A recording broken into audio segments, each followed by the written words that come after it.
বাইরে তখন শ্রাবণের ধারা স্নান শুরু হয়েছে।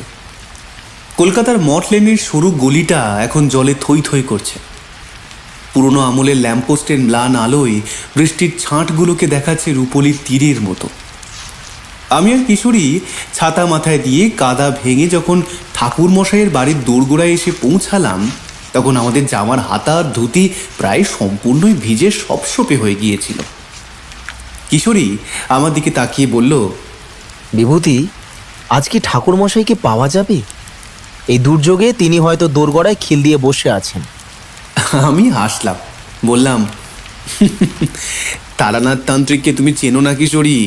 ঝড় বৃষ্টি অমাবস্যায় তো ওনার সঠিক সময়। চলো ভেতরে যাওয়া যাক। সিঁড়ি দিয়ে উপরে উঠতেই নাকে এলো চেনা সেই ধূপ আর তামাকের গন্ধ। ঘরের দরজাটা অল্প খোলা ছিল। আমরা ভেতরে পা রাখতেই দেখলাম ঠাকুরমশাই তার সেই বিখ্যাত কালো আলখাল্লাটা পরে মেঝের আসনে বসে আছেন। সামনে রাখা মা কালীর একটি ছোট পটে জবা ফুল আর প্রদীপ জ্বলছে। তার চোখের চাউনি আজ ছিল একেবারেই অন্যরকম, ঠিক যেন কোনো ঘোর থেকে সবে জেগে উঠেছেন তিনি এমন। কপালে দেখলাম বিন্দু বিন্দু ঘাম জমেছে, যদিও ঘরে বেশ ঠান্ডা হাওয়ার রেশ খেলা করছিল বই কি। আমরা নিঃশব্দে তাঁকে প্রণাম সেরে বসলাম। কিশোরী পকেট থেকে তারানাথের জন্য আনা পাসিং শো আর তেলে ভাজার প্যাকেটটা তার সামনের টেবিলটায় রাখল। তারানাথ একটু সময় নিলেন, তারপর একটা দীর্ঘশ্বাস ফেলে আমাদের দিকে তাকালেন। এসেছো তোমরা? বসো, তোমাদের জন্যই অপেক্ষা করছিলাম। বাহ বাহ বাহ বাহ, আমার জন্য তেলে ভাজা আর পাসিং শো এনেছো? তা বেশ ভালোই করেছো কিশোরী। কিশোরী জিজ্ঞাসা করলো, ঠাকুরমশাই, আপনাকে আজ কেমন শুকনো দেখাচ্ছে? আপনার শরীরটা কি ভালো নেই? তারানাথ তামাকের ধোঁয়া ছেড়ে বললেন, শরীরের চেয়ে মনটা বড় অশান্ত হয়ে রয়েছে গো কিশোরী। একটু আগে একটা সাংঘাতিক স্বপ্ন দেখে হঠাৎ করে ঘুমটা ভেঙে গেল। স্বপ্ন নয়, যেন চোখের সামনে সব ঘটছে এমন। আজও মনে হয় সেই আর্তনাদগুলো আমার কানে বাজছে। আমি উৎসুক হয়ে বললাম, কিসের স্বপ্ন ঠাকুরমশাই? কোনো বিপদের সংকেত নাকি? তারানাথ ধীর গলায় বলতে শুরু করলেন, স্বপ্নটা দেখেছিলাম ঠিক এরকম। চারিদিকে ঘন অন্ধকার, শুধু দূরে ঝাপসা আলোর মেলা দেখা যাচ্ছে। শ্রীপুরের সেই বিখ্যাত চড়কের মেলা। ঢোল আর কাঁসর ঘণ্টার শব্দ ভেসে আসছে, কিন্তু মেলার সেই আনন্দের শব্দের আড়ালে এক বীভৎস ছায়া ঘুরে বেড়াচ্ছে। আমি দেখলাম মেলার ভিড় থেকে ৮-৯ বছরের একটি ছোট মেয়েকে আচমকা একটা ছায়া পাঁজা খোলা করে তুলে নিয়ে ছুটল অন্ধকারের দিকে। মেয়েটি চিৎকার করার সুযোগটুকুও পেল না। আমি সেই ছায়ার পিছু নিলাম। গিয়ে দেখলাম গ্রামের প্রান্তে এক প্রাচীন বট গাছের নিচে দাঁড়িয়ে আছে এক ভয়ঙ্কর নারী মূর্তি, যাকে ডাকিনী ছাড়া আর কিছু বলা যায় না।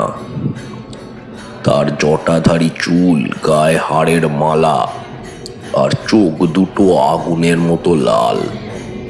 সেই চোখে ছিল কোনো আদিম তৃষ্ণা, রক্তের চরম খিদে। সে মেয়েটিকে জাপটে ধরে তার ঘাড়ের কাছে মুখ নিয়ে গেল। মেয়েটি কোকিয়ে উঠেছে, ছটফট করছে প্রাণের ভয়। তার সেই বাঁচাও বাঁচাও চিৎকার বাতাসকে যেন ছিঁড়ে দিচ্ছিল। আমি হাত বাড়ালাম তাকে রক্ষা করতে, মন্ত্র পাঠ করতে চাইলাম, কিন্তু গলা দিয়ে স্বর বেরোচ্ছে না। ঠিক তখনই ওই ডাকিনী তার দাঁত বসাতে যাবে মেয়েটির গলায়। অমনি বজ্রপাতের শব্দে আমার ঘুমটা ভেঙে গেল। তারানাথ থামলেন। বাইরে তখন মেঘ ডাকছে গুরু গুরু করে। কিশোরী একটু কেঁপে উঠে বলল, এই তো বড় ভয়ানক স্বপ্ন ঠাকুরমশাই। এর সাথে কি আপনার অতীতের কোনো যোগ আছে? তারানাথ একটা বড় টান দিলেন তামাকের নলে। ধোঁয়াগুলো পাক খেয়ে ঘরের কোণে মিলিয়ে গেল। এরপর তিনি বললেন, যোগ আছে হে কিশোরী, গভীর যোগ আছে। আজ থেকে ঠিক 20 বছর আগেকার কথা। তখন আমি শ্রীপুরের কাছেই একটি ছোট জনপদে কুটিরের থেকে বিশেষ এক শক্তি সাধনায় লিপ্ত ছিলাম। সেই সময়ের এক কালবৈশাখীর রাতের ঘটনা। আজও সেই রাতের বৃষ্টির শব্দ শুনলে শ্রীপুরের সেই বিভীষিকাময় আমার চোখের সামনে ভেসে ওঠে। আমি অধীর হয়ে বললাম, বলুন ঠাকুরমশাই, আমরা শুনছি। তারানাথ একটা চপ তুলে নিলেন। এরপরে চিবোতে চিবোতে বলতে শুরু করলেন, আমি তখন নেহাত যুবক। তন্ত্র সাধনার পথে নতুন নতুন সব অভিজ্ঞতা হচ্ছে। শ্রীপুর গ্রামটা তখন বেশ বর্ধিষ্ণু ছিল, কিন্তু গ্রাম ঘিরে ছিল গভীর জঙ্গল আর প্রাচীন সব উপকথা। সেদিন রাতে আকাশ ভেঙে বৃষ্টি নামলো। বাতাসের শব্দে মনে হচ্ছিল কেউ যেন শ্মশানে হাহাকার করছে। আমি আমার কুটিরে প্রদীপ জেলে চণ্ডীপাঠ করছি। হঠাৎ দরজায় সজোরে কড়াঘাত।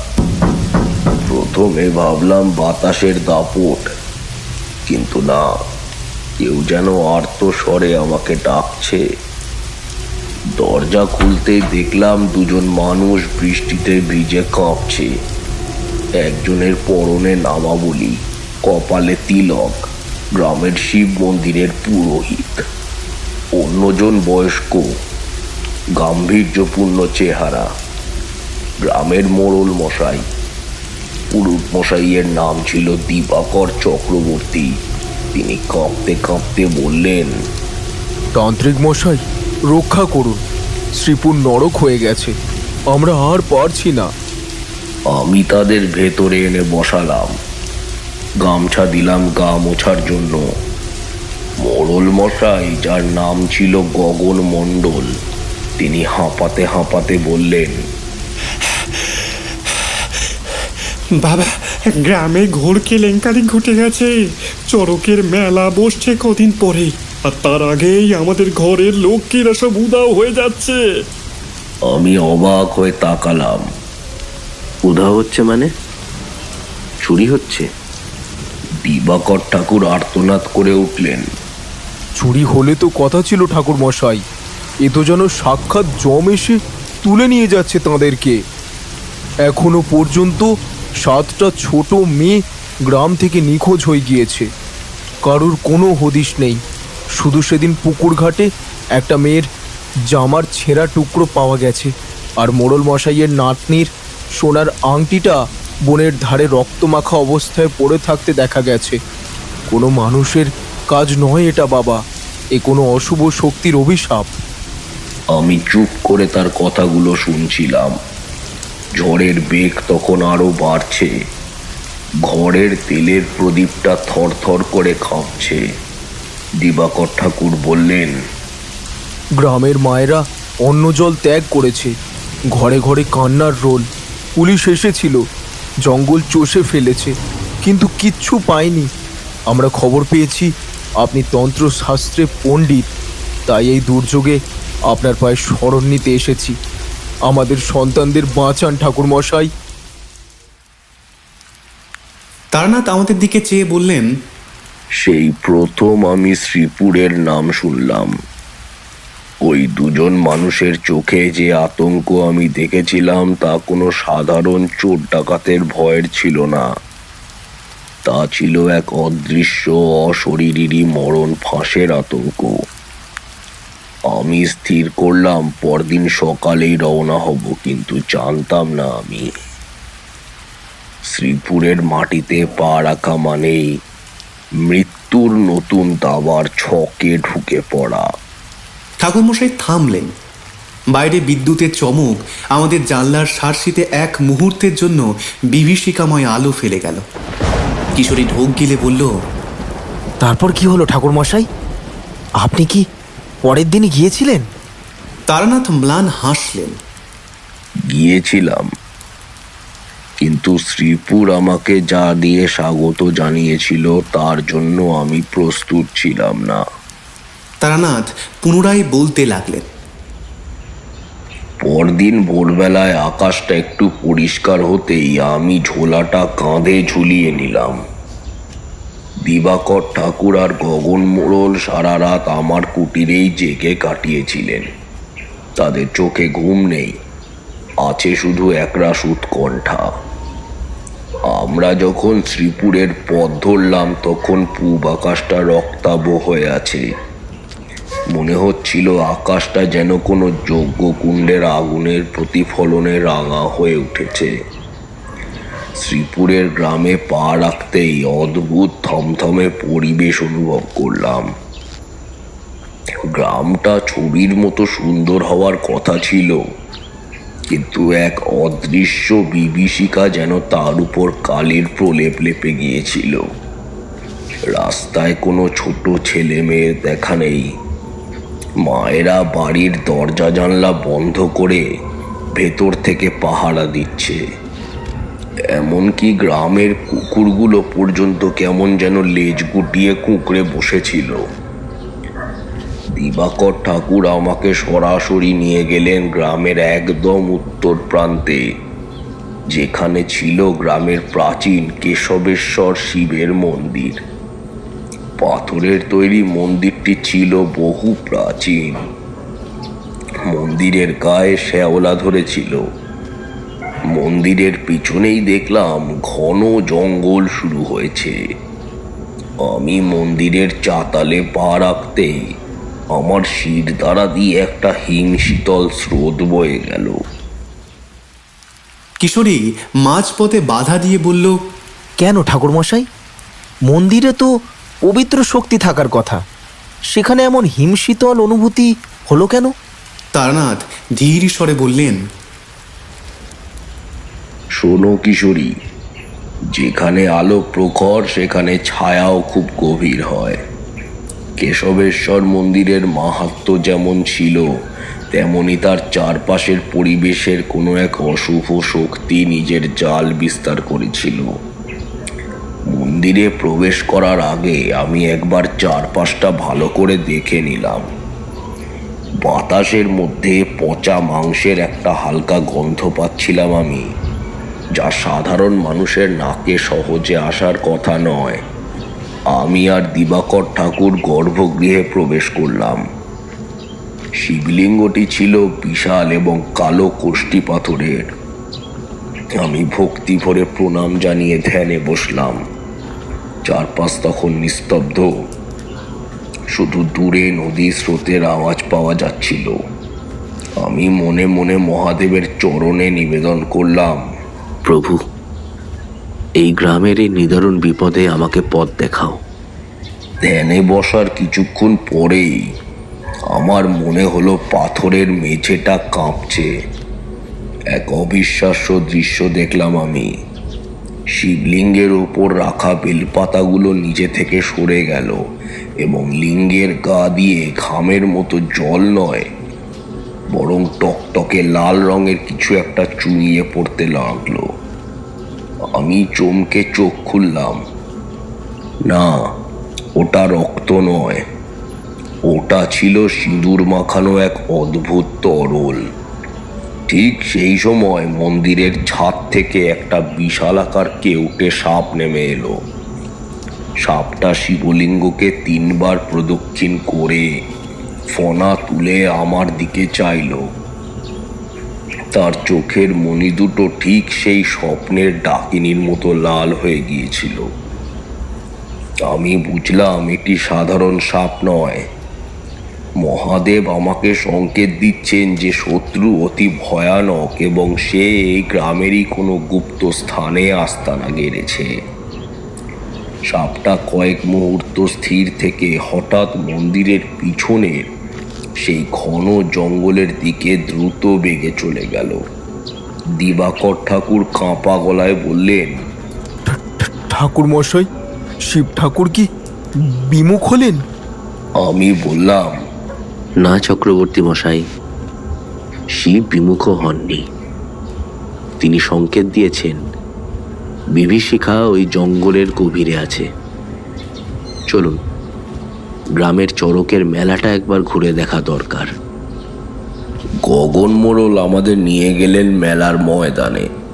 সামনেই ছিল চৈত্র সংক্রান্তি, তাই মেলার তোড়জোড় চলছিল, কিন্তু মানুষের মনে দেখলাম কোনো আনন্দ নেই।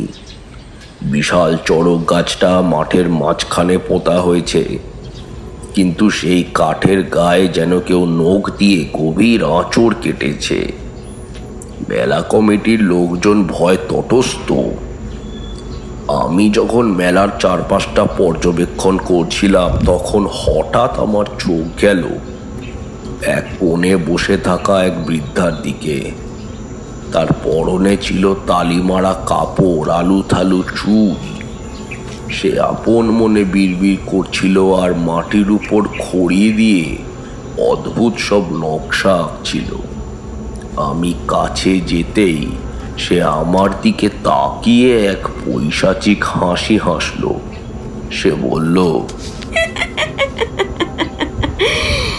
এসেছিস বাছা, জমের দুয়ারে আপনি এসে ধরা দিলি। এই মেলা রক্ত চাই রে, কচি হাড়ের শব্দ না শুনলে কি চড়ক করে? ওই দেখ, ওরা ওত পেতে বসে আছে। সে আঙুল দিয়ে বনের ধারের একটা জঙ্গলময় টিলার দিকে ইশারা করল।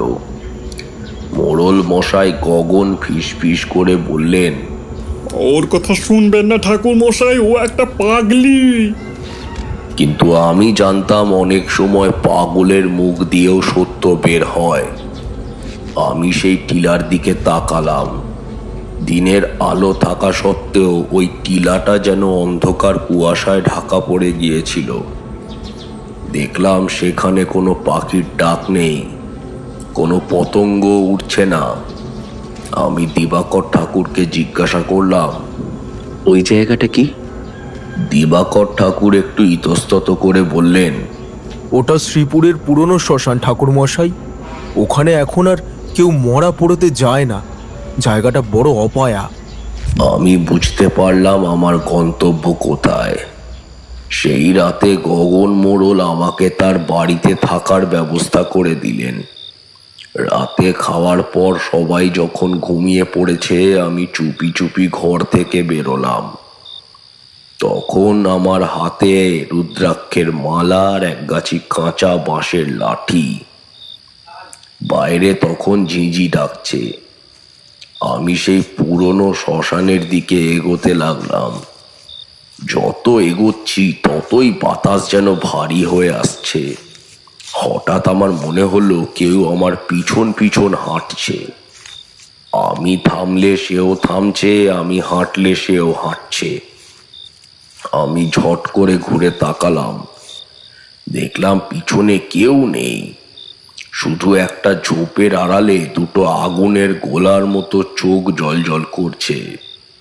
সেগুলো বাঘের চোখ নয়, বিড়ালেরও নয়, কোনো এক বিকৃত কামনায় মত্ত অশরীরীর চোখ ছিল সেটি। আমি বেশ বুঝতে পারলাম। আমি গম্ভীর গলায় বললাম, সামনে আয়। আড়ালে লুকিয়ে কাপুরুষের মতো দেখার কি আছে? আমার কথা শেষ হতে না হতেই অন্ধকার থেকে এক অট্ট হাসি ভেসে এলো। যেন কোনো পুরুষ আর নারী একসাথে হাসছে।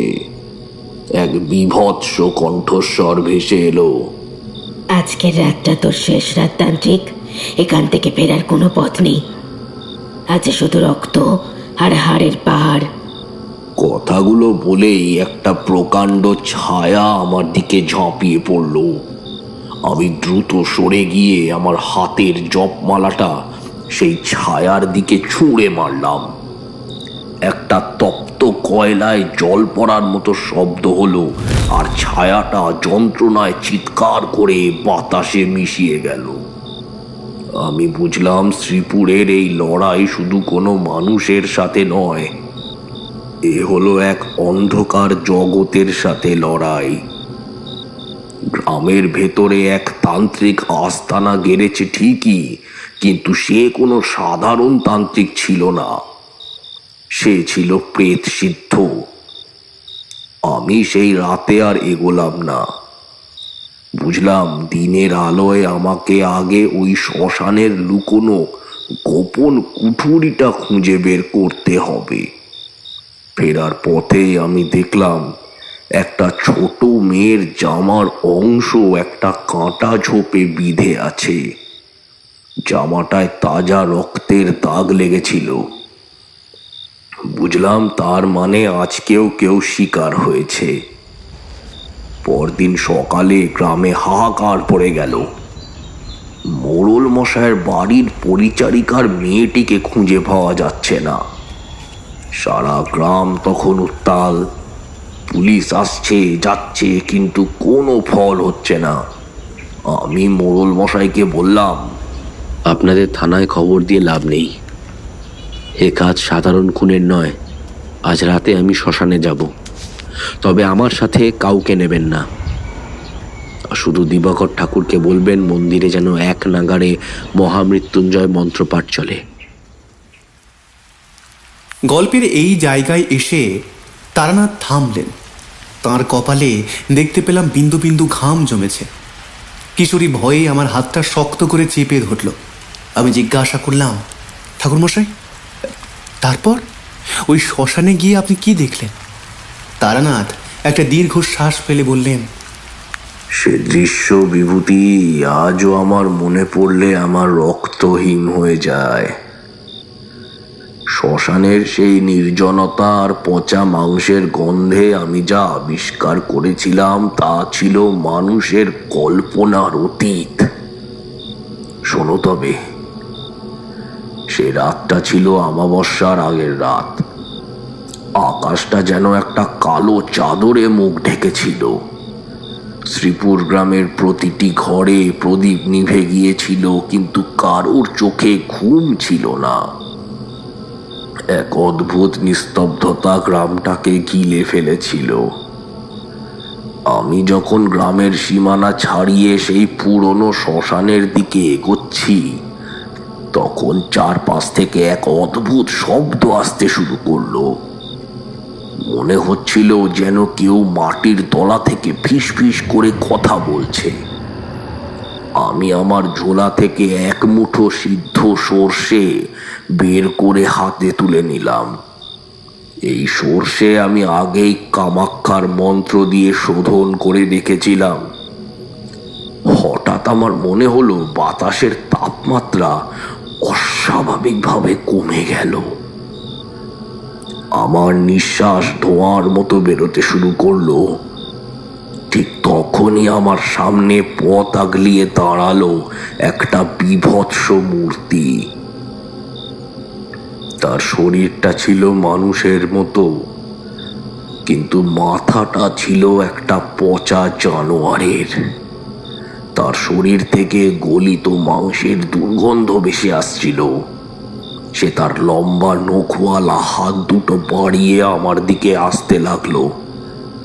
বুঝলাম ওটা কোনো সাধারণ ভূত নয়, ওটা হলো স্কন্ধ কাটার এক বিশেষ রূপ, যাকে কোনো তান্ত্রিক নিজের গোলাম করে রেখেছে। আমি স্থির হয়ে দাঁড়ালাম। পকেট থেকে একটা ছোট তামার কুশ বের করে মন্ত্র পড়তে শুরু করলাম। ওং হিং ক্লিং কপালিনী ঘোররূপা শ্মশানবাসিনী মম রক্ষ রক্ষ অশুভনাশিনী প্রেতঘাতিনী হং ফট স্বাহা। মন্ত্রপুত সর্ষেগুলো আমি সেই মূর্তির দিকে ছুঁড়ে মারলাম। সর্ষেগুলো ওর গায়ে লাগতেই আগুনের ফুলকির মতো ওর শরীরটা জ্বলে উঠল। এক অমানসিক আর্তনাদ করে সেই মূর্তিটা ছাই হয়ে বাতাসে মিলিয়ে গেল। কিন্তু আমি জানতাম এটা ছিল সূচনা মাত্র। কিশোরী একটু কেঁপে উঠে বলল, ঠাকুরমশাই, আপনি একা ওই শ্মশানে থাকতে ভয় পাচ্ছিলেন না? সাথে কেউ ছিল না আপনার? তারানাথ ম্লান হাসলেন। এরপরে বললেন,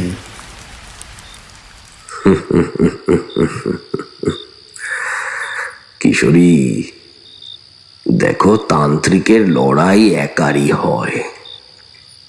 মানুষ মাত্রই ভয় পায়, কিন্তু সেই ভয়কে যে জয় করতে পারে সেই হলো আসল তান্ত্রিক। যাই হোক, আমি এগোতে থাকলাম। শ্মশানের মাঝখানে ছিল এক প্রকাণ্ড বটগাছ। তার ডালগুলো যেন কঙ্কালের হাতের মতো আকাশের দিকে উঠেছিল। সেই গাছের নিচে দেখলাম একটা মাটির ঢিবি, আর তার চারপাশে পড়ে আছে ছোট ছোট মাথার খুলি। খুলিগুলোর গায়ে তাজা রক্ত মাখানো ছিল। আমার বুকের ভেতরটা গুড়গুড় করে উঠল। বুঝতে পারলাম এই তবে সেই জায়গা। হঠাৎ মাটির তলা থেকে একটা কান্নার শব্দ ভেসে এলো, কোনো বাচ্চার কান্না। গোগানি মেশানো সেই শব্দে বুক ফেটে যায় এমন। আমি কান পেতে বুঝলাম শব্দটা আসছে ওই শ্মশানের এক কোণে থাকা একটা ভাঙা শিব মন্দিরের ভূগর্ভ থেকে। মন্দিরটা অর্ধেকের বেশি মাটির নিচে ডেবে গিয়েছিল। আমি যখন সেই মন্দিরের দিকে পা বাড়ালাম, তখন অন্ধকার থেকে ধেয়ে এলো হাজার হাজার কালো চামচিকে। তারা আমার মুখ চোখ খুবলে নেওয়ার চেষ্টা করছিল। আমি গামছা দিয়ে মুখ ঢেকে চিৎকার করে উঠলাম, জয় মা তারা, জয় বাবা কেশবেশ্বর। মন্দিরের ভাঙা সিঁড়ি দিয়ে নিচে নামতেই এক দৃশ্য দেখে আমার মাথা ঘুরে গেল। নিচে দেখলাম রয়েছে একটা বড় ঘর, আর তার চারদিকে মশালের আলো জ্বলছে।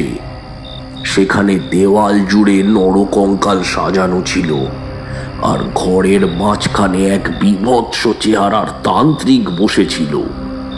তার পরনে ছিল পাকছাল, কপালে ছিল বিশাল রক্ত তিলক। তার সামনে ছিল একটা পাথরের বেদি, সেখানে হাত পা বাঁধা অবস্থায় শুয়েছিল একটা বছর আষ্টেকের মেয়ে। মেয়েটি দেখলাম যন্ত্রণায় নীল হয়ে গিয়েছে, তার মুখ কাপড় দিয়ে বাঁধা। তান্ত্রিকের হাতে একটা ধারালো খড়গ ছিল।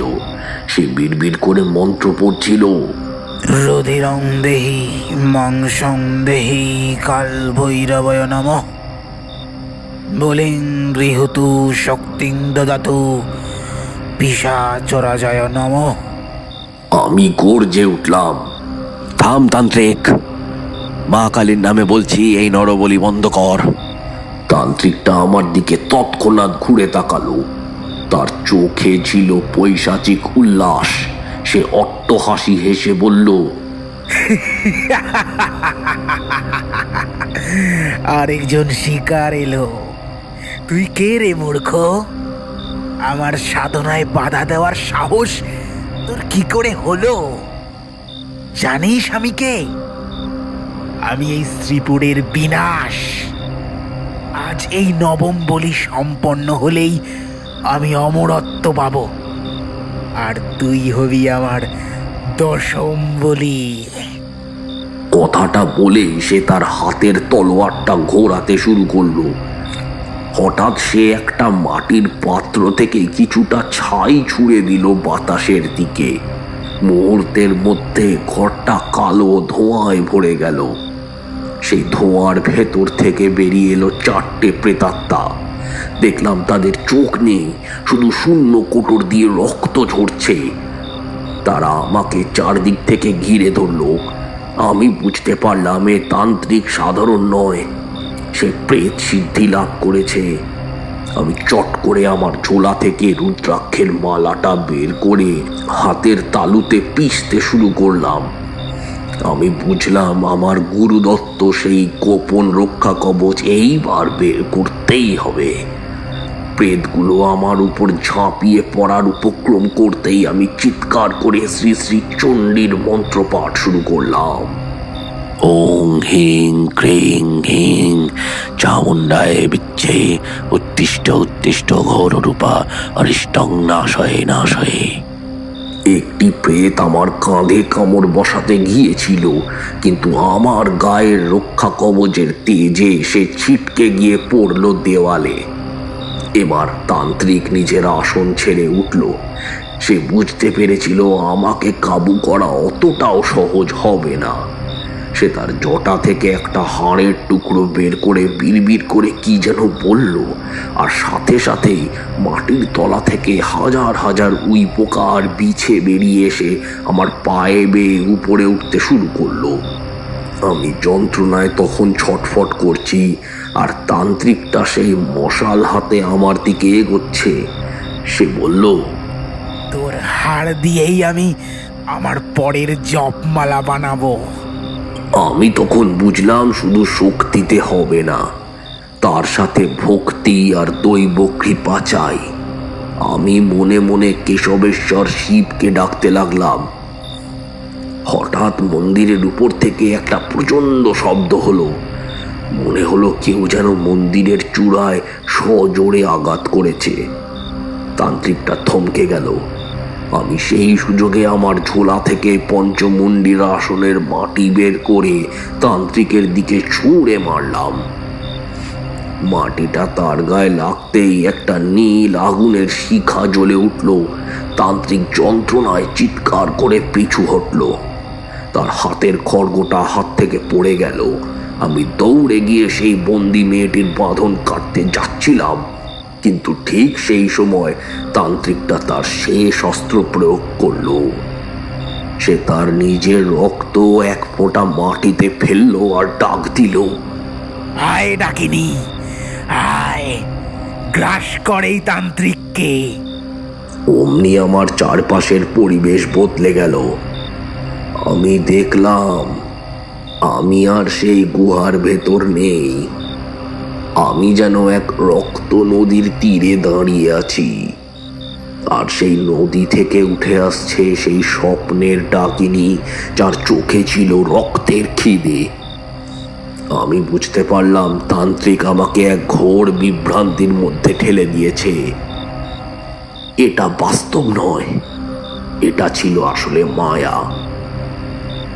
কিন্তু এই মায়ার কবলে পড়লে প্রাণ হারানো নিশ্চিত। আমি চোখ বন্ধ করে মহাদেবের ধ্যান করতে লাগলাম। তান্ত্রিকের সেই পৈশাচিক হাসি আমার কানে বাজছিল।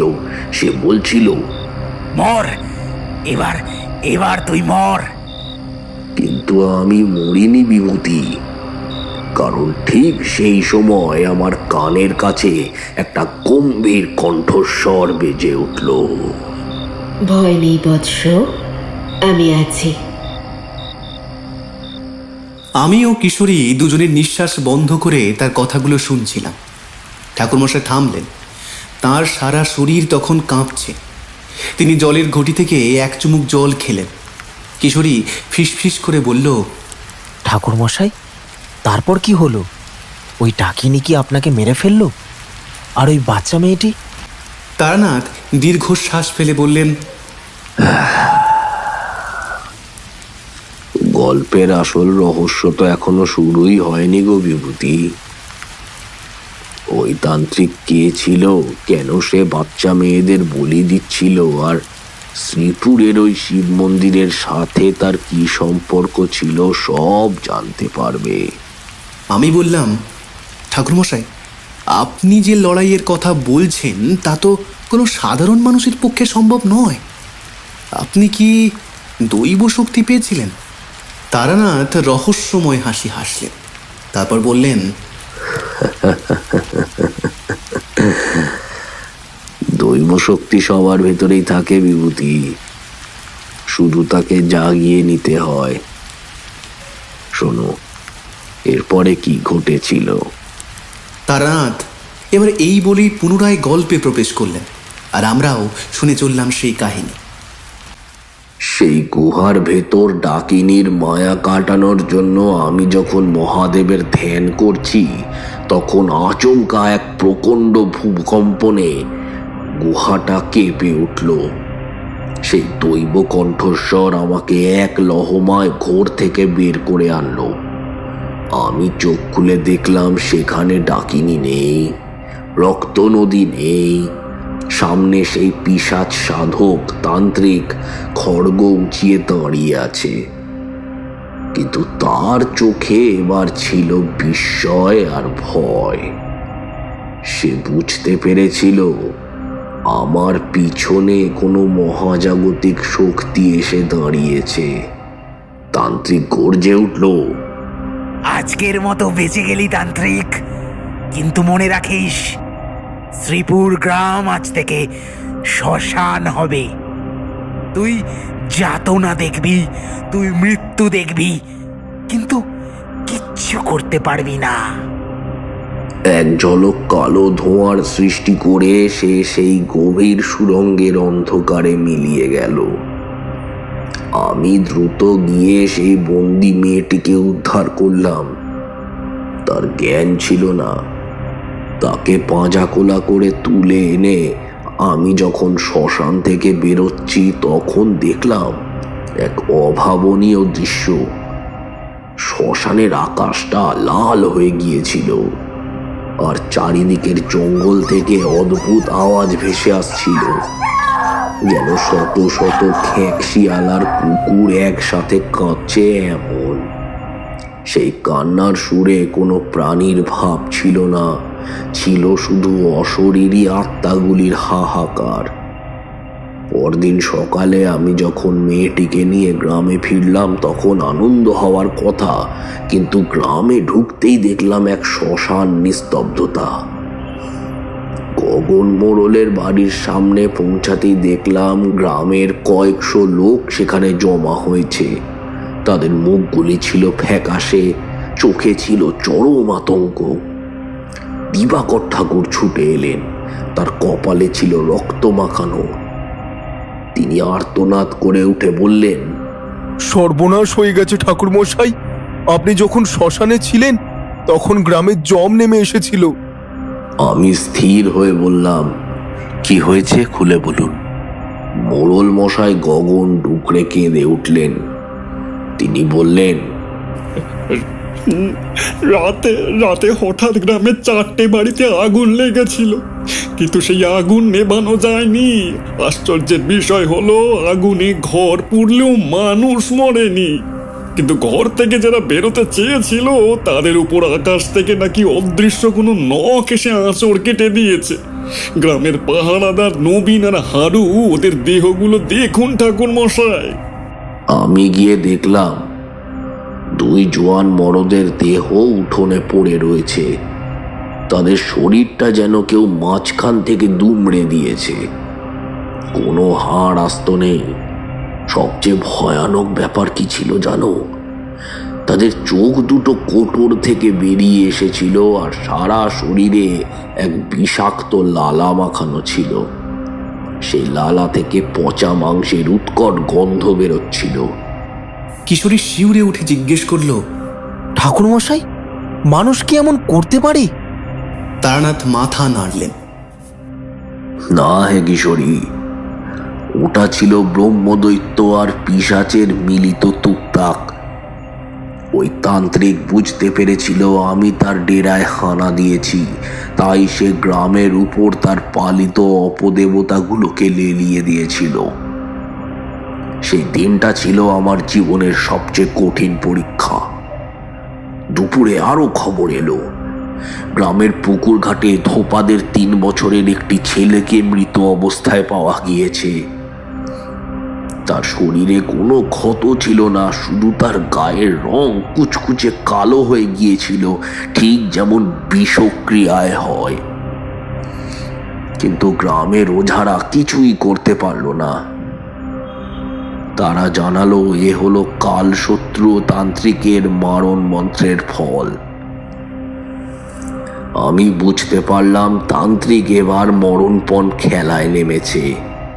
সে জানে আমি তার একমাত্র বাধা। সে গ্রামের লোকেদের মেরে আমাকে মানসিকভাবে ভেঙে দিতে চাইছে। বিকেল হতেই আকাশ কালো করে মেঘ ঘনিয়ে এলো, তবে এ মেঘ বৃষ্টির ছিল না। এ ছিল অশুভের ছায়া, এক অশনি সংকেত বলতে পারো। আমি দিবাকর ঠাকুরকে বললাম, আজ রাতে গ্রামের কেউ ঘরের বাইরে বেরোবেন না। দরজায় দরজায় সিঁদুর আর তিলের তেল দিয়ে রক্ষা কবচ এঁকে দিন, আর আমাকে শিব মন্দিরের গর্ভগৃহে একা থাকতে দিন। আজ রাতে হয় জয়ী হব, না হয় মহাদেবের চরণে প্রাণ দেব। আমি রাতে মন্দিরে গিয়ে বসলাম। সামনে জ্বলছিল অখণ্ড প্রদীপ। আমি আমার ঝোলা থেকে বের করলাম সেই হাড়ের জপমালা, যা আমি এক সিদ্ধ তান্ত্রিকের থেকে পেয়েছিলাম। শুরু করলাম ঘোর অঘোর সাধনা। বাইরে তখন বাতাসের শোঁ শোঁ শব্দ হচ্ছিল। হঠাৎ মন্দিরের দরজায় সজোরে ধাক্কা পড়ল। কোনো মানুষ নয়, যেন কোনো প্রকাণ্ড জানোয়ার মাথা দিয়ে দরজা ভাঙার চেষ্টা করছে। আমি আমার আসন ছাড়লাম না। আমি উচ্চস্বরে পাঠ করতে লাগলাম তান্ত্রিক মারণ রক্ষা মন্ত্র। ওং চণ্ডী প্রচণ্ড অট্টহাসিনী রক্ষ রক্ষ মং জগন্ময়ী সর্ববিঘ্ন বিনাশিনী রিপুঘাতিনী প্রেতদলনী হং ফাট শিবশক্তি সহিতা তান্ত্রিক দর্পচূর্ণকারী স্বাহা। মন্ত্রের তেজে মন্দিরের ভেতর একটা অদ্ভুত নীল বলয় তৈরি হলো, কিন্তু বাইরে তান্ত্রিকের পৈশাচিক কণ্ঠস্বর ভেসে এলো। কতক্ষণ নিজেকে বাঁচাবি তারানাথ? তোর মন্ত্র কি এই মৃতদের হাত থেকে তোকে বাঁচাতে পারবে? হঠাৎ দেখলাম মন্দিরের মেঝে ফেটে যাচ্ছে। সেই ফাটল দিয়ে বেরিয়ে আসছে সেই পাহারাদার নবীন আর হারুর মৃতদেহ। আমি দেখলাম তাদের প্রাণ নেই, কিন্তু তারা তান্ত্রিকের মন্ত্রে পরিচালিত হয়ে জ্যান্ত লাশের মতো আমার দিকে এগোচ্ছে। তাদের হাতগুলো কঙ্কালের মতো বড় হয়ে গিয়েছিল, মুখ থেকে বেরোচ্ছিল সেই বিষাক্ত লালা। আমি জীবনে অনেক কিছুর মুখোমুখি হয়েছি, কিন্তু নিজের চোখের সামনে চেনা মানুষের মৃতদেহকে এভাবে বিকৃত হয়ে এগিয়ে আসতে দেখে আমার আত্মা কেঁপে উঠল। আমার হাত থেকে জপমালাটা পড়ে যেতে চাইল। নবীন, যে কাল বিকালে আমাকে জল খাইয়েছিল, সে তার পচা হাতটা আমার গলার কাছে বাড়িয়ে দিল। তার নখের ডগা থেকে বিষ চুইয়ে পড়ছিল। আমি কোনো ক্রমে নিজেকে সরিয়ে নিয়ে হাতে আমার কুশটা নিলাম। আমি চিৎকার করে উঠে বললাম, হে মৃত আত্মা, তোদের এই যাতনা থেকে আমি তোদেরকে মুক্তি দেবো, শান্ত হ তোরা। আমি মন্ত্রপুত জল ছিটিয়ে দিলাম তাদের ওপর আর পাঠ করতে লাগলাম। ওং শান্তং শিবং অদ্বৈতং প্রেতলোক বিমোচিনী গচ্ছ গচ্ছ পরমপদং শিব প্রেরিতা মুক্তিং লভ্যস্য। জলটা গায়ে লাগতেই দেহগুলো থমকে দাঁড়ালো। তাদের মুখ দিয়ে একটা অদ্ভুত গোঙানি বেরোলো, যেন তারা আমাকে ধন্যবাদ দিচ্ছে এমন। তারপর থপ করে তারা মেঝেতে পড়ে গেল। কিন্তু এরপরেও বিপদ কাটলো না। মন্দির চত্বরে এবার দেখা দিল সেই ডাকিনী। সে একা নয়, তার পিছনে রয়েছে শত শত অদৃশ্য ছায়া। মন্দিরের উপর পাথর বৃষ্টি করতে শুরু করলো। মন্দিরের ঘণ্টাগুলো নিজে থেকেই বাজতে লাগলো, কিন্তু সেই শব্দে কোনো মঙ্গলধ্বনি ছিল না। ছিল শুধু জমের আহ্বান। আমি অনুভব করলাম আমার শরীরের শক্তি কমে আসছে, আমার কপাল দিয়ে রক্ত ঝরছে। তান্ত্রিকের এই সম্মিলিত প্রেত শক্তি আমাকে পিষে ফেলতে চাইছিল। আমি বুঝতে পারলাম তান্ত্রিক কোনো গোপন শ্মশান ক্রিয়া করছে, যার উৎস এই মন্দিরের খুবই কাছে। আমি পাগলের মতো চারিদিকে তাকাতে লাগলাম। হঠাৎ আমার নজর গেল শিবলিঙ্গের পিছনের দেওয়ালে। সেখানে একটা প্রাচীন ফাটল দিয়ে কালো ধোঁয়া বেরোচ্ছিল। আমি বুঝলাম তান্ত্রিক এই মন্দিরের নিচের গোপন কুঠুরিতে বসে এইসব খেলা দেখাচ্ছে। সেই পবিত্র মন্দিরের নিচে নিজের অপবিত্র আসন পেতেছিল। আমি আমার শেষ সম্বল গুরুর দেওয়া সেই মহাকাল ভৈরব মন্ত্র পাঠ করতে শুরু করতে লাগলাম। আমার শরীর কাঁপছিল, কানে তালা লেগে যাচ্ছিল। বাইরে থেকে ডাকিনীর অট্টহাসি আর গ্রামের লোকেদের আর্তনাদ একসাথে মিশে এক বিভীষিকা তৈরি করেছিল। আমি নিজেকে স্থির করলাম, বিভূতি, সেই রাতে আমি বুঝেছিলাম মৃত্যু যদি আসে তবে তাকে আমি এক বীরের মতো বরণ করব, কিন্তু এই পিশাচকে আমি শ্রীপুর গ্রাম গিলতে দেব না। আমি আমার হাতের লাঠিটা দিয়ে দেওয়ালে আঘাত করলাম, আর অমনি সেই ফাটল থেকে বেরিয়ে এলো এক বিভৎস দৃশ্য।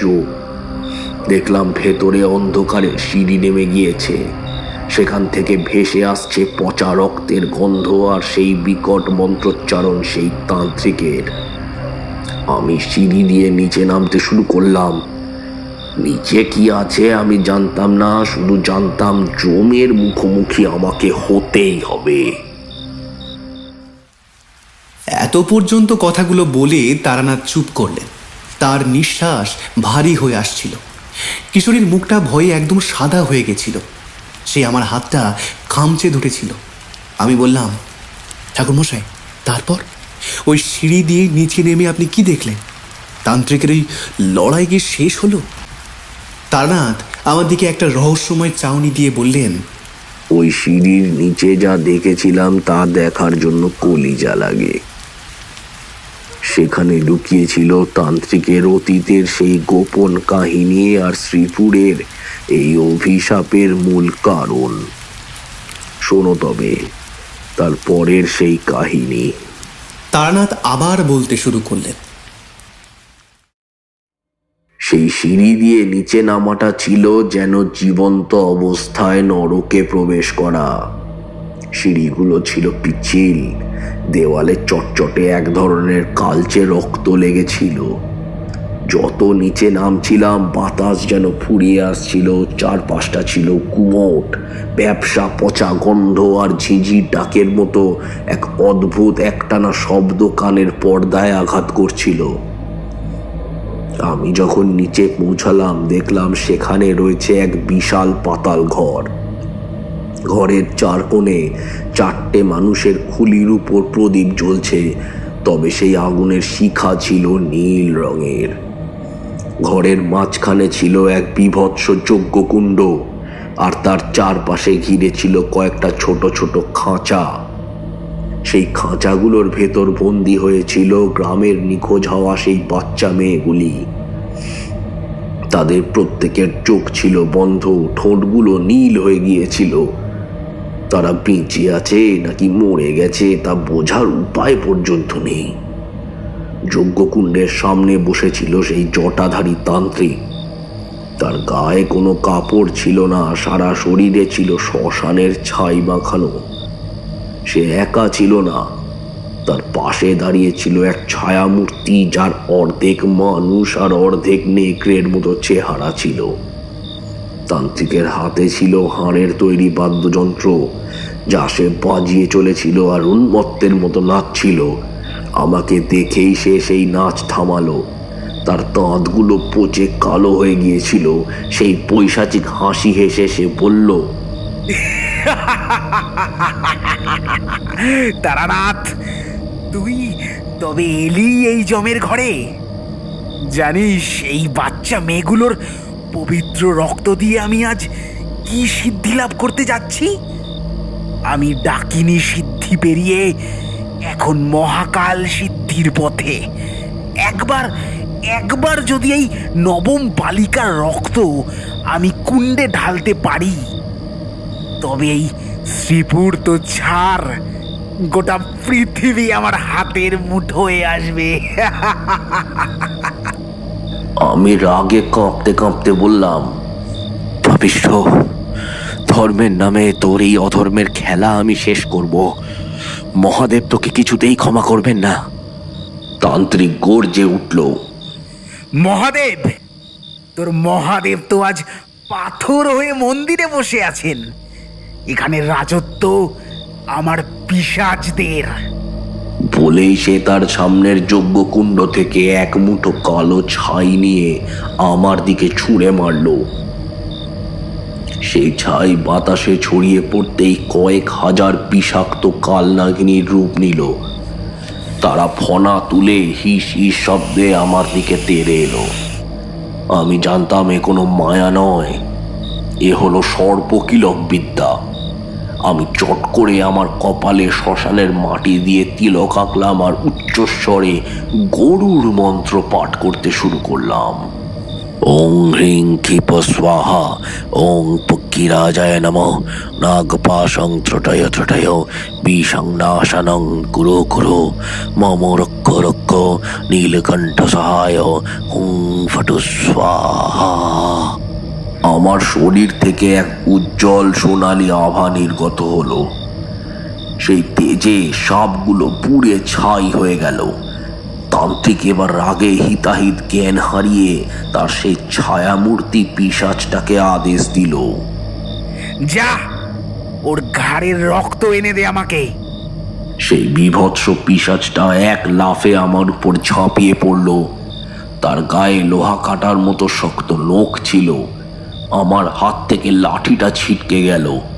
পিশাচটা আমার গলা টিপে ধরার চেষ্টা করছিল, কিন্তু তার মুখ থেকে একটা আঠালো পচা বিষ আমার গায়ের উপর পড়ছিল। আমি অনুভব করলাম আমার দম বন্ধ হয়ে আসছে, চোখের সামনে সব অন্ধকার হয়ে যাচ্ছে। কিশোরী চিৎকার করে উঠল। ঠাকুরমশাই, আপনি বাঁচলেন কি করে? তারানাথ একটু হাসলেন। সে হাসি ছিল বড়ই করুণ। তিনি কিশোরীর উত্তরে বললেন, সেই মুহূর্তে আমার গুরুর শেষ কথাটি স্মরণ করলাম। তিনি আমাকে বলেছিলেন, যখন সব পথ বন্ধ হবে তখন নিজের ভেতরকার শক্তিকে শিবের সাথে লীন করে দিবি। আমি মনে মনে জপ শুরু করলাম অঘোর মন্ত্র। হঠাৎ আমার শরীরে এক আসরিক শক্তি এলো। আমি সেই পিশাচটার দুই হাত ধরে তাকে আছড়ে মারলাম যজ্ঞকুণ্ডের উপর। আগুনের শিখা নীল থেকে টকটকে লাল হয়ে গেল, আর সেই পিশাচটার সাথে সাথে এক ভয়ঙ্কর আর্তনাদ করে ভস্ম হয়ে গেল। তান্ত্রিক এবার নিজের আসন ছেড়ে উঠে দাঁড়ালো। তার হাতে ছিল সেই ধারালো খড়গ। সে বলল, অনেক হয়েছে তারানাথ, এবার আমি তোকে দেখাবো এই তান্ত্রিকের অতীত পরিচয়। কেন আমি এই শ্রীপুরকে বেছে নিয়েছি জানিস? আজ থেকে 30 বছর আগে এই গ্রামের মোড়ল আর পুরোহিত আমার মাকে ডাইনি অপবাদ দিয়ে জ্যান্ত পুড়িয়ে মেরেছিল।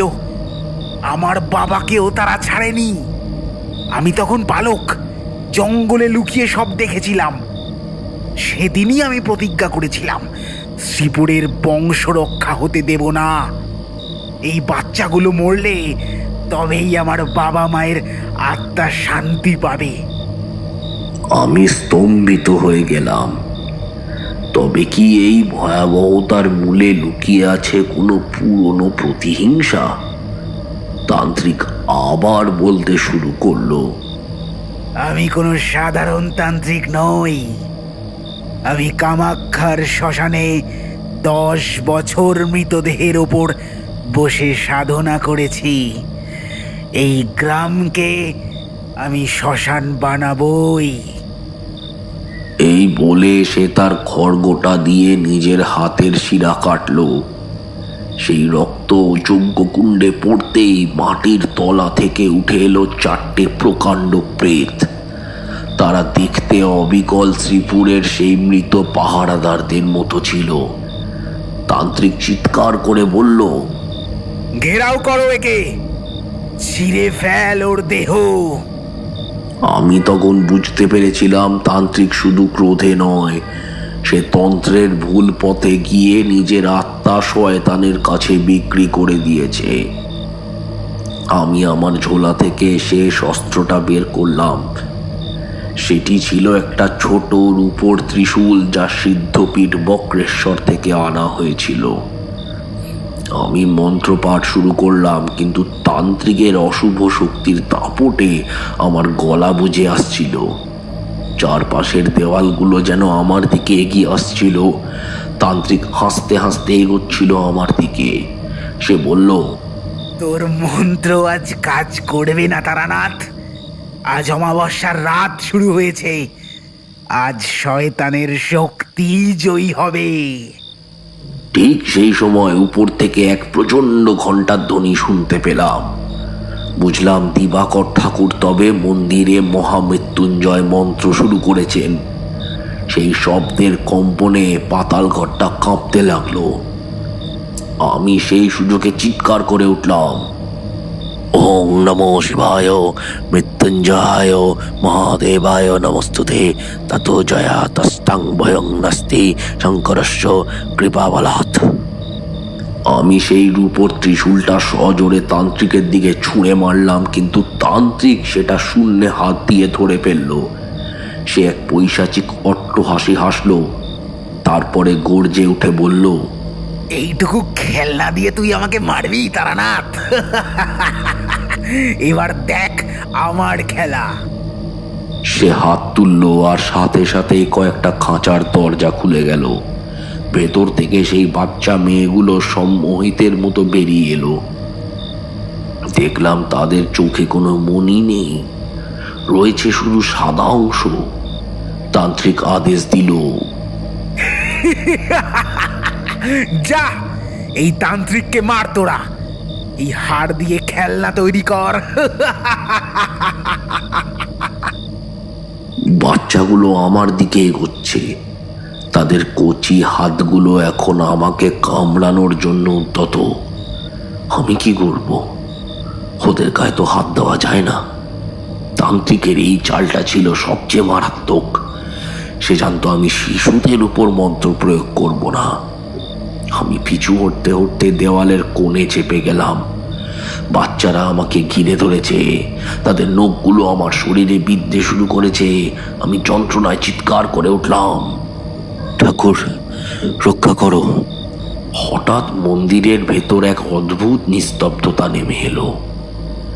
তান্ত্রিকের সেই পৈশাচিক হাসি থেমে গেল। আমি দেখলাম তান্ত্রিকের পেছনের অন্ধকার থেকে এক জ্যোতির্ময় মূর্তি প্রকট হচ্ছে। সে কি কোনো মানুষ নাকি সাক্ষাৎ দৈব শক্তি? তান্ত্রিকের চোখ ছানা বড়া হয়ে গেল। সে তোতলাতে তোতলাতে বলল, না না না না না, তুমি তুমি এখানে আসতে পারো না। তুমি তুমি তুমি তো মরে গেছো। মূর্তিটি কোনো কথা বলল না, শুধু তার হাতটা তান্ত্রিকের দিকে প্রসারিত করলো। আর অমনি সেই পাতাল ঘরের সমস্ত মশাল একসাথে নিভে গেল। শুধু সেই মূর্তির শরীর থেকে এক দিব্য আলো বের হতে লাগলো। বিভূতি, সেই আলো দেখে আমি জ্ঞান হারালাম। যখন জ্ঞান ফিরল তখন আমি দেখলাম আমি শ্মশানের বাইরে ঘাসের উপর শুয়ে আছি। পাশে দিবাকর ঠাকুর আর গগন মোড়ল বসে কান্নাকাটি করছে। এই পর্যন্ত বলে তারানাথ একটু থামলেন, একটু দম নিলেন। আমরা দুজন তখন তার সামনে দুটো কাঠের পুতুলের মতো বসে আছি। কিশোরী জিজ্ঞেস করলো, ঠাকুরমশাই, ওই জ্যোতির্ময় মূর্তিটা কে ছিল? আর বাচ্চাগুলো, ওরা কি বেঁচে ছিল?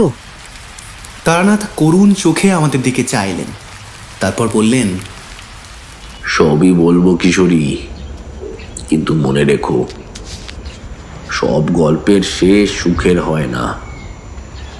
বিভূতি, তুমি জিজ্ঞেস করছিলে না সেই জ্যোতির্ময় মূর্তিটা কে ছিল? তবে শোনো, সেই রাতে আমার যখন জ্ঞান ফিরল আমি দেখলাম শ্মশানের এক কোণে সেই তান্ত্রিক কুঁকড়ে পড়ে আছে। তার সেই আসরিক তেজ আর নেই, আর তার সামনে দাঁড়িয়ে আছে এক বৃদ্ধ যার জটাভার লুটিয়ে পড়েছে মাটিতে। তার অঙ্গে ভস্য লাগানো ছিল।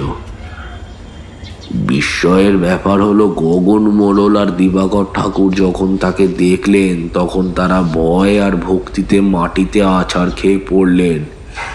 তারা অস্ফুষ্ট স্বরে বললেন, বড় ঠাকুর, আপনি ফিরে এসেছেন। আমি অবাক হয়ে তাকালাম, এই বড় ঠাকুর কে? পরে জানতে পারলাম ইনি ছিলেন শ্রীপুরের পূর্বতন সিদ্ধ পুরুষ সন্ন্যাসী আনন্দনাথ। আজ থেকে 30 বছর আগে যার কথা ওই তান্ত্রিক বলছিল, যাকে গ্রামের লোক পুড়িয়ে মেরেছিল বলে সে দাবি করেছিল, ইনিই ছিলেন সেই মহাপুরুষ। কিন্তু গ্রামবাসী তাকে মানেনি, বরং তান্ত্রিকের বাবা, যে ছিল এক ডাকাত তান্ত্রিক, সেই আনন্দনাথকে মারার চেষ্টা করে ব্যর্থ হয়ে সপরিবারে চিতা সাজিয়ে আত্মাহুতি দিয়েছিল। গ্রামবাসীরা শুধু সেই পাপ ঠেকাতে পারেনি, তান্ত্রিকটি ছিল সেই ডাকাত তান্ত্রিকেরই ছেলে।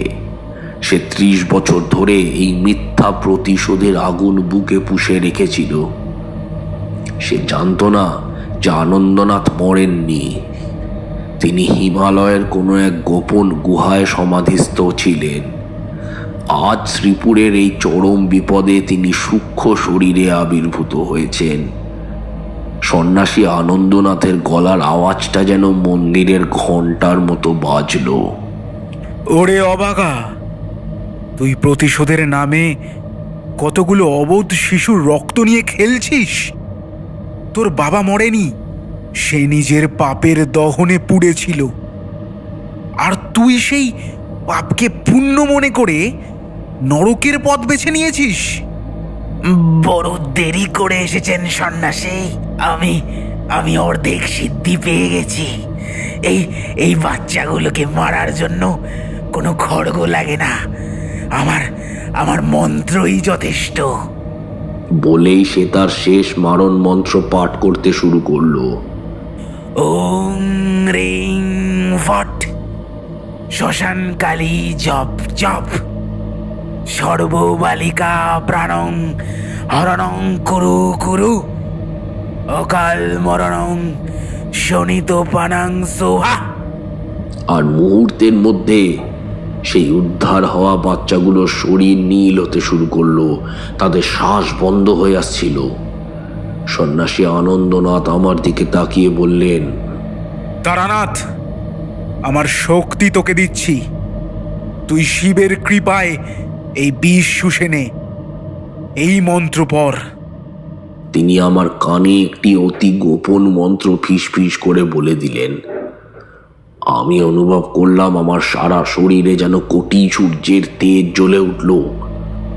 আমি বাচ্চাগুলির দিকে হাত বাড়িয়ে সেই মহাকালের মন্ত্র পাঠ করতে লাগলাম। ওং নমো শিবায় শান্তায় বিষকণ্ঠায় ধীমতি মম দেহে রক্ষিতং বিষং বালানাম অভয়ঙ্কুরু। এরপরেই ঘটল সেই অলৌকিক ঘটনা। সেই বাচ্চাগুলির শরীর থেকে কালো ধোঁয়া বেরিয়ে আমার হাতের তালুতে জমা হতে লাগলো। আমার সারা শরীর নীল হয়ে গেল, যন্ত্রণায় হাড়গুলো মটমট করে উঠল, কিন্তু আমি থামলাম না। তান্ত্রিক যখন দেখলো তার শেষ মারণ অস্ত্র ব্যর্থ হচ্ছে, তখন সে পাগলের মতো নিজের ডেরার সেই যজ্ঞকুণ্ডে ঝাঁপ দিতে গেল, নিজে আত্মাহুতি দিয়ে এক বিভৎস প্রেতজনী হওয়ার জন্য। কিন্তু আনন্দনাথ তার হাতের চিমটে দিয়ে মাটির উপর এক আঘাত করলেন। সাথে সাথে মাটি ফেটে তান্ত্রিককে হাঁটু পর্যন্ত গিলে নিল। তান্ত্রিক চিৎকার করে উঠে বলল, না, এটা হতে পারে না। সন্ন্যাসী বললেন, তারানাথ, ওর যজ্ঞকুণ্ডের আগুন নিভিয়ে দে ওরই পবিত্র গঙ্গা জল দিয়ে। ও যে হাড়ের জপমালা নিয়ে বসেছে তা পুড়িয়ে ফেল। আমি দ্রুত সেই কাজ করলাম। জপমালাটা আগুনে ফেলতেই এক পৈশাচিক আর্তনাদ করে তান্ত্রিকের শরীরটা ছাই হতে শুরু করলো। কোনো আগুন ছাড়াই সে অন্তর্দাহে পুড়তে লাগলো। তার সেই পালিত প্রেত আর ডাকিনীরা বাতাসে মিলিয়ে গেল। শেষ মুহূর্তে তান্ত্রিকের মুখটা এক সাধারণ মানুষের মতো হয়ে গেল। তার চোখে জলের ধারা নেমে এলো। সে শুধু বলতে পারল, সন্ন্যাসী, আমাকে মুক্তি দিন। সন্ন্যাসী এক মুহূর্ত স্তব্ধ হয়ে দাঁড়িয়ে রইলেন। তারপর বললেন, তোর মুক্তি দয়াময় শিবের হাতে। তুই শ্মশানের ধুলো হয়ে যা। চোখের নিমেষেই সেই বিশাল শক্তিশালী তান্ত্রিক ভস্মস্তূপে পরিণত হলো। শ্রীপুরের সেই বিভীষিকার উৎস সমূলে বিনাশ হলো। আমি তখন ক্লান্তিতে ভেঙে পড়েছি। সন্ন্যাসী আনন্দনাথ আমার মাথায় হাত রাখলেন। তার হাতের স্পর্শে আমার শরীরের সমস্ত নীল বিষ মুহূর্তের মধ্যে উধাও হয়ে গেল। এক স্বর্গীয় শান্তিতে আমার মন ভরে গেল। তিনি বললেন, তারানাথ, তুই পরীক্ষায় উত্তীর্ণ হয়েছিস। তন্ত্র শুধু ধ্বংসের নয়, রক্ষারও পথ, তা তুই আজ প্রমাণ করলি। যা, এবার গ্রামবাসীরা তোর অপেক্ষা করছে। আমি চোখ বন্ধ করলাম এক মুহূর্তের জন্য। যখন চোখ খুললাম দেখলাম শ্মশানে শুধু দিবাকর ঠাকুর আর মোড়ল মশাই দাঁড়িয়ে আছে। সন্ন্যাসী আনন্দনাথ কোথায় অদৃশ্য হয়ে গিয়েছিলেন জানতে পারিনি। শুধু বাতাসের মধ্যে তার গায়ের ওই শুভ্র চন্দনের গন্ধটা লেগেছিল। আমরা বাচ্চাগুলোকে নিয়ে যখন গ্রামের মেলার মাঠের দিকে এগোলাম তখন আকাশ পরিষ্কার হয়ে গিয়েছিল। এক রক্তিম ভোরের সূর্য শ্রীপুর গ্রামকে আলিঙ্গন করেছিল। মায়েরা দৌড়ে গেল তাদের সন্তানদের কাছে। সেই আনন্দাশ্রু দেখে আমার মনে হলো তান্ত্রিকের সব লড়াই আজ সার্থক হয়েছে। আমি বললাম, ঠাকুরমশাই, এরপরে তো আপনি বোধহয় বিদায় নিলেন গ্রাম থেকে, কিন্তু মোড়ল মশাই তো আপনাকে কিছু দিতে চেয়েছিলেন, তাই না? তারানাথ ঘাড় নাড়লেন। হ্যাঁ, এই গল্পের শেষ পর্বে তোমাদের সেটাই শোনাবো। সব ঐশ্বর্যের চেয়ে বড় ঐশ্বর্য কি তা সেদিন বুঝেছিলাম আমি। তারানাথ পুনরায় বলতে লাগলেন, আমরা যখন বাচ্চাগুলিকে নিয়ে শ্মশানের সেই পাতালপুরি থেকে বেরিয়ে এলাম তখন ভোরের আলো ফুটেছিল ঠিকই, কিন্তু আকাশটা কেমন যেন তামাটে হয়ে গিয়েছিল। হঠাৎ এক প্রচণ্ড ঝোড়ো হাওয়া বইতে শুরু করলো। সেই হাওয়ায় মাটি থেকে উঠতে লাগলো সেই মৃত তান্ত্রিকের ভস্য। আমি দেখলাম সেই ভস্যগুলো বাতাসে মিশে একটা প্রকাণ্ড ঘূর্ণি তৈরি করছে। দিবাকর ঠাকুর আর্তনাদ করে উঠলেন, ঠাকুর মশাই, ওটা কি? তান্ত্রিক কি আবার ফিরে আসছে? আমি বুঝলাম তান্ত্রিকের শরীর ছাই হয়ে গেলেও তার দীর্ঘদিনের লালিত ক্রোধ আর অভিশাপ এই গ্রামের আকাশ ছাড়তে চাইছে না। সেই ছাইয়ের ঘূর্ণিটা এগিয়ে আসতে লাগলো আমাদের দিকে। তার ভেতর থেকে সহস্র মানুষের গোঙানি আর তান্ত্রিকের সেই পৈশাচিক অট্টহাসি প্রতিধ্বনিত হচ্ছিল। আমি বাচ্চাগুলোকে মোড়ল মশাই আর দিবাকর ঠাকুরের পেছনে সরিয়ে দিলাম। হাতে নিলাম আমার শেষ সম্বল, গুরুর দেওয়া সেই ছোট পঞ্চধাতুর ঘটি, যাতে মহাদেবকে স্নান করানোর জন্য পবিত্র গঙ্গা জল রাখা ছিল। আমি জানতাম এবার আমাকে নিজের প্রাণের মায়া ত্যাগ করতে হবে। আমি চিৎকার করে বললাম, হে শ্রীপুরের মাটি, হে কেশবেশ্বর শিব, আজ যদি এই অধম তারনাথের রক্তে এই অভিশাপ শান্ত হয় তবে তাই হোক, কিন্তু এই অবোধ শিশুদের আর এই শান্ত গ্রামকে তুমি রক্ষা করো। আমি আকাশমুখী হয়ে দাঁড়ালাম। আমার দুহাত ছড়িয়ে দিলাম সেই বিভীষিকাময় ঘূর্ণির দিকে। পড়তে লাগলাম এক প্রচণ্ড শক্তিশালী রক্ষা মন্ত্র, যা মহাকালের নিজস্ব মন্ত্র বলে পরিচিত। ওং জং জং জং যক্ষরূপং দশ দিশ বিদিশং সর্বভূতং প্রশান্তং কালগ্নিরুদ্রং প্রলয় ভয়রং ঘোরদ্রংষ্টং করালম উং হুং হুং মন্ত্রেণ দগ্ধং অশুভং নাশয়ে নাশয়ে শিবশক্তি তেজেন শান্তি শান্তি শান্তি। মন্ত্রের প্রতিটি শব্দের সাথে সাথে আমার শরীর থেকে এক তীব্র নীল রশ্মি নির্গত হতে লাগলো। সেই রশ্মি গিয়ে ধাক্কা মারল সেই ভস্যের ঘূর্ণিকে। আকাশ ফেটে বজ্রপাত হতে শুরু করলো। এক লহমায় মনে হলো আমি যেন কোনো মহাজাগতিক যুদ্ধের মাঝে দাঁড়িয়ে আছি। তান্ত্রিকের সেই প্রেতাত্মার শেষ আর্তনাদ শোনা গেল। সে চিৎকার করে বলল, তারানাথ, তুই জিতলি ঠিকই, কিন্তু এই রক্তের ঋণ তোকে একদিন চুকোতে হবে। আমি নির্বিকার রইলাম, শুধু জপ করে চললাম। হঠাৎ এক তীব্র আলোয় চোখ ধাঁধিয়ে গেল। যখন চোখ খুললাম, দেখলাম আকাশ একদম নীল হয়ে গিয়েছে। এক ফোঁটা মেঘ সেখানে আর নেই, সে ঘূর্ণি উধাও। শ্মশানের সেই পচা গন্ধের বদলে এক মিঠে ভেজা মাটির সোঁদা গন্ধ নাকে এলো। আমি অবসন্ন হয়ে মাটিতে বসে পড়লাম। কিশোরী, তুমি বিশ্বাস করবে না, সেই মুহূর্তে আমার মনে হলো আমার শরীরের প্রতিটি হাড় যেন কেউ গুঁড়ো করে দিয়েছে। কিন্তু মনে ছিল এক অসীম তৃপ্তি। বাচ্চা মেয়েগুলোকে একে একে তারা চোখ খুলল। তাদের চোখের সেই সাদা ভাব দেখলাম কেটে গিয়েছে, ফিরে এসেছে প্রাণের স্পন্দন। আমরা যখন গ্রামে ঢুকলাম তখন যেন এক উৎসবের মেলা বসে গিয়েছে। চড়কের মেলার শেষ দিন ছিল সেটি, কিন্তু এবারের মেলা কোনো অপশক্তির ছিল না। এতে মিশেছিল বিজয়ের আনন্দ। ঢোল, কাঁসর আর ঘণ্টার শব্দে আকাশ বাতাস মুখরিত হয়ে উঠল। গ্রামের মায়েরা উলুধ্বনি দিয়ে আমাদের স্বাগত জানালো। দিবাকর ঠাকুর সোজা মন্দিরে গিয়ে শঙ্খধ্বনি করলেন। কেশবেশ্বর শিবের মন্দিরে শুরু হলো এক বিশেষ আরতি। আমি চাতালে বসে দেখছিলাম মানুষের সেই বাঁধ ভাঙা আনন্দকে। গ্রামের ছোট ছোট মেয়েরা তাদের মায়েদের কোলে ফিরে গিয়েছিল। বিকেলে গগন মোড়ল আমার কাছে এলেন। তার পেছনে ছিল গ্রামের বিশিষ্ট ব্যক্তিরা। মোড়ল মশাইয়ের হাতে ছিল এক বড় পেতলের থালা। সেখানে থরে থরে সাজানো ছিল সোনার মোহর আর মূল্যবান বস্ত্র।